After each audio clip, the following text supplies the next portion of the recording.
Eriksholm, The Stolen Dream is an incredible stealth game, but it may not be for you. And no, that's not a clickbaity title that's going to have you wondering throughout the entire time if I'm going to explain it to you. I will. As a saying generally goes, jack of all trades, master of none. If that's true, then the playable characters in Eriksholm are refined, sometimes exquisite reflections of master of one and knowing jack all about anything else. But it's also a city where being able to throw a friggin' rock might be just as useful as being a guard with a billy club and 5 cups deep into some bitter black coffee, or a politician. And the reason why is because Eriksholm has a problem. Heartpox. And yes, that sounds just as bad as it is. And it means everyone in a way is equal, at least in worry and terror for livelihood. Eriksholm opens up within the city itself, a fictional Scandinavian-inspired city gripped in the ravages of this disease known as heartpox. And the main characters just returned to the city to live with their brother and try to restart a life that was short-circuited by illness. Happiness, joy, reunion, heartpox, period piece moments all around. It sounds a bit like a Bridgerton season during the plague. And then the cops show up because, of course, your squirrely-ass brother's neck deep in something bad and has no older sister replacement parent guidance while you were gone. And the cops show up. They come for you and they say, hey, you know what? You should come down to the station, just to talk. Nope. And promptly, she friggin' Santa Clauses her way out of some pipes and the game starts. Thrusting you into the gameplay almost instantly, you set off to escape your home, escape the consistently on alert and hunting guardsmen, and find your brother. And what unfolds there is 15 plus hours of some of this slickest, almost pure stealth gameplay I've had the pleasure to play in years. The game does an incredible job building the atmosphere right away, and it's mostly because the city's stratified domains of the poor, well-to-do, and rich as shit are not only seen directly in all of these vistas, from huge city section where the rich's best stealth move is stealing money from everybody else, to the Oliver Twist-like locations that the people from your past inhabit. These small island outcroppings with rickety, dare I say, absolute crap staircases and crosswalks all have incredible details. The feeling that something is off, something is wrong, exudes through every part of the game that you end up exploring. Because regardless of who you are, if your heart has the pox, you're pretty much screwed. So you'll sneak past a guard who's half-heartedly hunting you and also hurting because his daughter only has half a heart left as she fights for her life. And that draws you in to understand the enemies as well as the characters you're trying to help. The atmosphere isn't as heavy as, say, a BioShock with its head-dripping slices of rich and poor right next to one another, but it is here. For example, exploring down in the catacombs and sewers, you realize this area isn't dangerous because at some point the rest of the city ended up forgetting it was there. You work your way through map sections, first starting as Hannah, and then a couple hours later, you end up adding 2 more. Controls easy enough, it's click and move. Each character drops to auto stealth instantly, though you can force a sprint if you need to, sometimes trying to get from spot to spot before an enemy turns around. Some areas are friendly, depending on the character, others aren't. After the first couple hours, almost all have multiple ways to go as well. Small secrets or beaten paths that need to be rebeaten. And movement in those areas can change depending on the character or the environments. In the areas where guards are looking for you or have barricaded it off or simply denying everyone access, that's where the stealth absolutely shines. Line of sight and sound are the first things you're going to be taught. There's a sort of screen distance sight cone here. You can't see it all the time, but it shows up in a dotted line that beelines towards you faster or slower depending on how close you are to a guard or how fast you're moving. Here you have to look and identify where a character is focusing and try to get around that, learning the idiosyncrasies of each guard's movements. Because while some stand rock solid in their focus, others have nerves, almost consistently complaining as you gain and continue to progress. Some even crumble under the myths and rumors of this super stealthy girl who keeps leaving knocked out bodies all over the place. The next thing you pick up is, of course, the audio, something we would expect. Metal grates and locations make noise that can be heard throughout the local area, so sprinting willy-nilly across them is basically the equivalent of shouting, "I'm over here." Some of the districts and buildings and areas have equipment that's still working or can be turned back on. Though most of the workers refuse to come back to their jobs, at least Hannah still knows how to turn a damned handle. Doing so makes a racket, and you can use that to draw everybody's focus away from where you need to go. The game also has an excellent system where there's windows near a lot of the doors, and you can look through those windows before deciding to just go through the door, blundering outside. This can also be used in the multi-character situations where sometimes you'll have a character where you're controlling them on the inside of a building, you take an action, and then you leap out to the outside of the building, make that character go inside and do something else. And it progresses from there. The game has an excellent way of representing the people in the city as well. Those guards talking during shifts, sometimes they'll talk to one another about covering a shift, and you'll find that guard slowly meander off. Or if you end up knocking him out, the other guard will say, oh, looks like he ended up doing what he said he was going to do a little bit earlier, consistently mending the form and function. And like I said, a lot of the guards slowly drift around. Instead of twisting northeast, southwest like the world's most confused friggin' bird, some of these guys, when they're ranting or talking to their friends, they'll walk around a campfire and you have to inch beside them or behind them to try to get to wherever you're going. It gives the game's stealth a bit more of an organic feel as you turn those pipes to cause noise, startle birds, or otherwise draw them around, then sneak to their left, climb over a barricade, and you're gone. Pretty soon, you're reading leftover gang signs to figure out paths and twisting tunnels, consistently learning more about the world from the main character's voiceovers, and always eating up that atmosphere. And that atmosphere is strangely enough added by the characters. Now, this is something that I wasn't expecting because a lot of these kind of games, they'll just throw a character in there and they're like, this guy's really good at shooting. This guy's really good at scooting. That's not the way it goes in this game. As you progress, you unlock a couple other characters. While consistently of the single class D&D red box variety of thievery, they do have particular sets of skills. And each one of them has a reason to be there that is entwined directly with the story a great deal. You're consistently using the world in your brains to either move forward or find another way around. It's all about being patient, about being observant. No matter how abandoned a place may look, you always gotta watch out. And you'll always have to be aware that sometimes a skill can be used in a place that you don't quite expect. For example, in one section, a swampier but seaside section with sunken alcoves, you end up finding huge swaths of mossy grass laced across pathways, now removing the sound element from the stealth section. But you still have to watch out for a goddamned Eye of Sauron lighthouse that turns you into friggin' shadow play every time it gets up behind you. And just when you think, okay, I got that, you can hear some guards getting eaten up by mosquitoes, slapping them and fighting and bitching consistently. So I ended up sneaking up. I leaned out. I sent a sleep message in dart form into the guard's neck. And as he slapped it, he slipped into the icy depths of a mystical concoction sleepy time. His friend just said, that must have been a huge one. In a way, he was right. It's just that my mosquito delivered fluid instead of sucking it. Even momentarily getting caught on purpose can be used to your advantage here. But there's one other thing that surprised me. Few games have the pervasive feel of smooth calm that this one does. Think about it this way. Most stealth games ramp up the stress as high as they can, like it's the pivotal moment of Ocean's 11 every single second. Eriksholm reflects the character's abilities by not doing that, by keeping the stress to the stressful times and reflecting thievery and the thieves who know it by, having them act like they're good. It's like watching some F1 racer hit another car at 150 miles per hour, spin out, and then just be like, my fault. And the idea that these characters are calm, only have a couple tools, may feel like something that might not appeal to you. But I have to say, the stretching of those tools into different situations works. If pre-visualization is a prerequisite for good isometric stealth, pure detail and smoothness on top of it is a damned welcome positive touch. The more I played it, the more I had a feeling of almost Brothers, the tale of two sons, the stealth game, working through situations where one character distracts, the other moves, sometimes testing me with strategic tightness that required attention and movement to a very single nook and cranny to hide in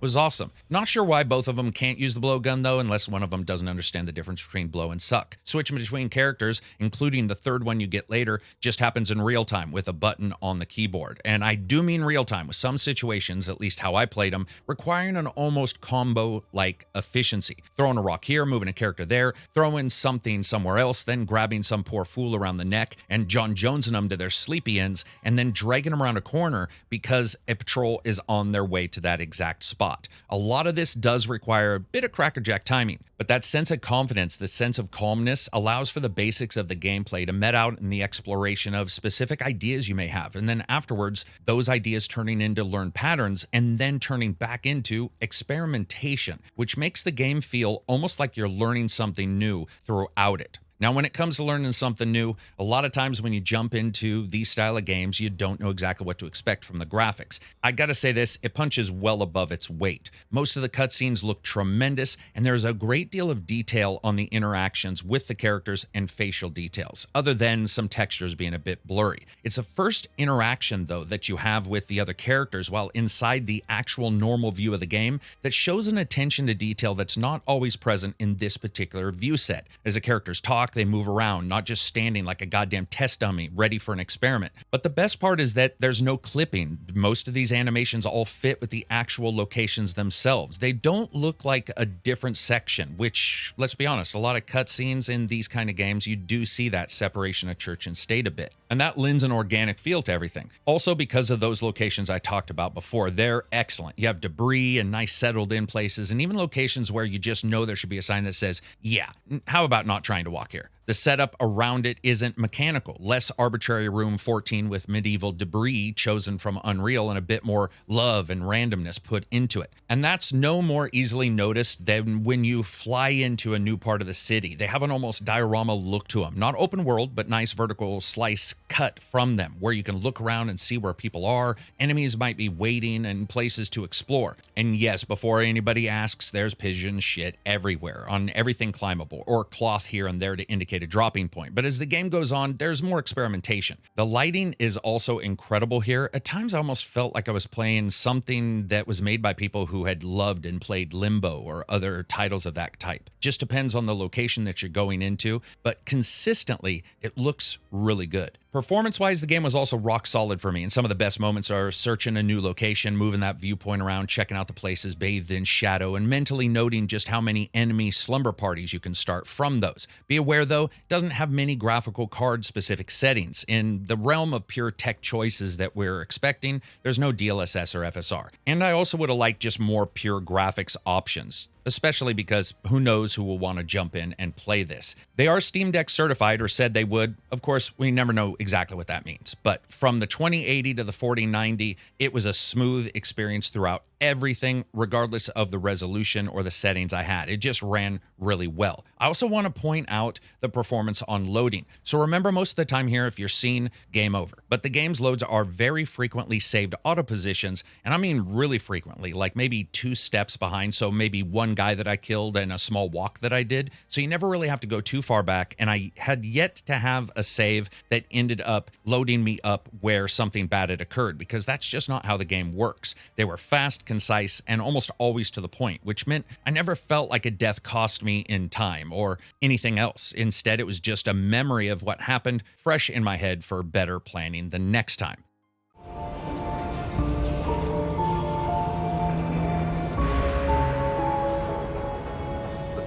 Sir, if I may, she wouldn't be so stupid as to come here. Yeah, place is a death trap, sir. Maybe. And we have to admit, we don't know what she's thinking or planning. What's the haul? Officer? It's just you here. And you? Where's your brother? He's working. And where's work? Green Rock Mines? He should be back by now. When it comes to the audio, the sound is nice. There's an even mix to the environmentals, seagulls and birds flying outside buildings and near bodies of water, sliding your feet across stone, and then the uh-oh, holy crap moment where you run across bare metal grates because you forgot it was there. There's just all these little environmental audio bits everywhere. I did notice a couple times that the game would draw me in to listen to a conversation or some enemies discussing the problem, and it really wouldn't pan to them. And it was difficult sometimes to find them in the game world because sometimes they're inside of a building, and the game really does treat inside and outside in generally the same way. When it comes to the soundtrack, it's a laid-back viber. Woodwind accompaniments, subtle stingers here and there in some areas where it's dangerous or a person finds something that you may have altered or a missing guard that they might start looking for. It has a sound that consistently seems like it's going to ebb up into something really dramatic, and while it does so very rarely, leaving that music as a backdrop to the occurrences on screen or an audible reflection of what's not occurring there. There are some other elements with percussion that I sort of liked, but again, slow vibe, low vibe.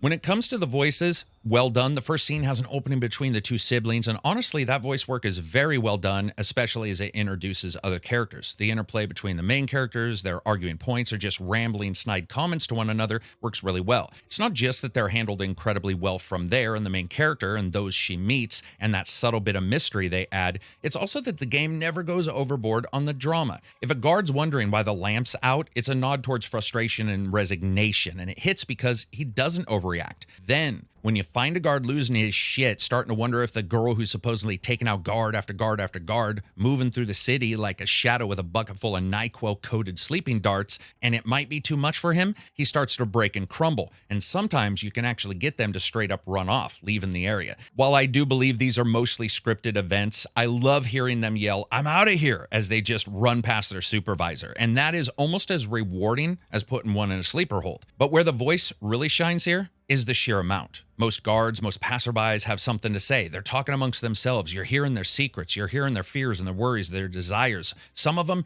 having nothing to do with the overarching plot, and it fleshes out the world. I would say, honestly, it's rare we don't get gamified voices where developers feel a need to inform you not just by the actions, but by the words being an overreaction of everyone to everything. So when you notice it here and that more subdued feel, it fits with the game's gameplay, and it also just really actually solidifies everybody as a real character here. When it comes to the fun factor, I'm not exaggerating when I say at times Eriksholm comes close to a cozy stealth game, or at least a vibe stealth game. It's one of the more sedate stealth games I've ever played, laid back in its offerings and not at all worried about showing you the next best thing. And you should be aware of that, because for a while it's just Hannah stealthily moving around, blow darting some overweight lolly too worried about his next meal and not worried enough about a 90-pound stealth waif who can climb through fireplace pipes to get into places they assuredly should not be in. Then you start breaking some lights, thrusting guards into darkness, and working together. Just be aware of that. And for that reason, this is why I started this. I can see a lot of people not liking the lack of a large arsenal or tool set. Also, while control's fine with one or two, it's enjoyable enough. Usually it can get a bit frustrating trying to balance sight lines and movement, tool use, and then movement again in a row.